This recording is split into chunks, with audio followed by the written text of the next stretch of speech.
Story time. So now I'm also catching up with comments, and Jimmy has shared something that just resonates with me just so powerfully. So he's saying every time I go to a showroom, all the systems sound a little more horrible, regardless of price. Boomy distortion at higher volume due to wave overlap, single plane designs, and internal standing wave formation, and the giant overpriced behemoth. They get uglier with every visit, and they are just boxes with drivers that do absolutely nothing, and they want $1 million. What's wrong with the industry? I'm just an idiot savant on a shoestring budget, and I developed variable ports, standing wave correction, variable cabinets, moving components, etc., etc. Something is wrong. And Jimmy, I think you are not the only one who feels that way. I feel absolutely 100% the same way. My mentor, Stu Ono, he also felt the same way. He thought that uh, even like actually he passed away now in 2015, but even by that time he thought that the prices of audio gear were just obnoxiously overpriced beyond the point of sanity. And since then we went another quantum leap beyond that. And uh, and and that's been my feeling, that is just getting fudged up more and more every year. Uh, and and I think another issue with that is that there's a certain kind of aesthetics driving it, and certain type of reviewer preference, what some people who are regarded as the stat setting the standard for listeners, or what should be what we want to hear. It's just so disjointed and so unnatural and so fudged that I don't even want to listen to something like that. And it has very little to do with natural instrument, natural sound, how we connect to music in real life. What when you hear a violin, or electronic music at a concert or something like that, uh, it's something natural, something good. And I think when there are these things that are cost like $1 million, and they look outrageous because they want to be different, because when we have a good system that plays music really really naturally, then when we listen to it, it sounds totally ordinary.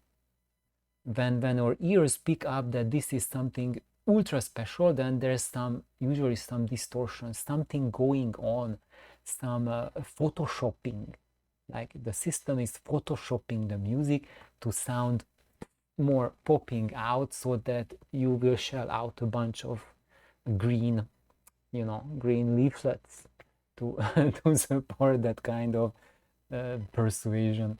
But yeah, so I think the industry is broken, entirely broken in that regards. And I'm absolutely horrified too by most of the design that's coming out. It's just those behemoths. It's just like an industrial nightmare. A lot of products look like that. Of course, there's a lot of really beautifully designed speakers, amps, but they seem to be more and more the exception every year. I don't know, maybe, but I feel that way, and I got disillusioned by what can be purchased a long time ago. That's why I make all my stuff. And then um, uh, yeah, it keeps me happy. And all of my friends who build their audio gear, they are extremely happy with it, much happier than those who just buy stuff, and at any price point. So basically, being an idiot savant, I think I'm just like you. I don't think I am any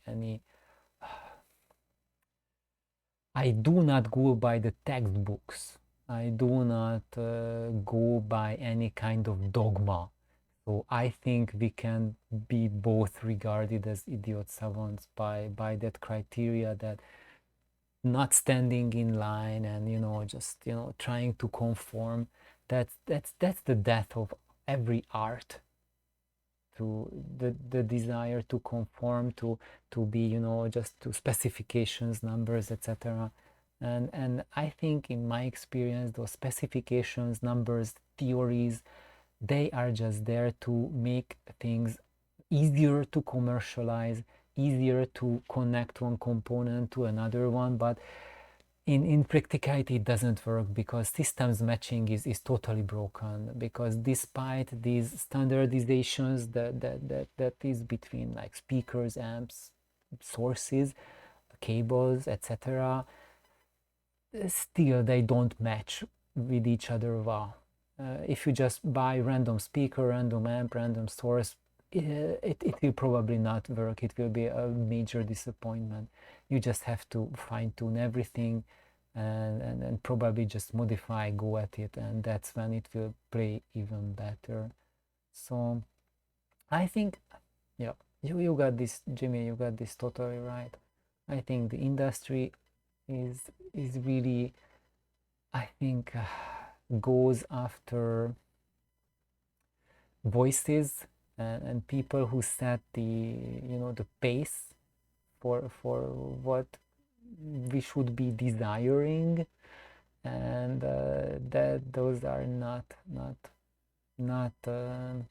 any kind of goals that is the slightest bit exciting for me, and for probably for most people who really want to connect to music, and are here because we listen to music and we want to enjoy it. It's all a big show. It's like audio shows, showroom, show, everywhere, show. It's for show, nothing else. If we want connection to music, then yep, what you do, that's how we can get there. So thank you, Jimmy, for this wonderful comment, and that's that. Yep, that's it. There's no more to say about it.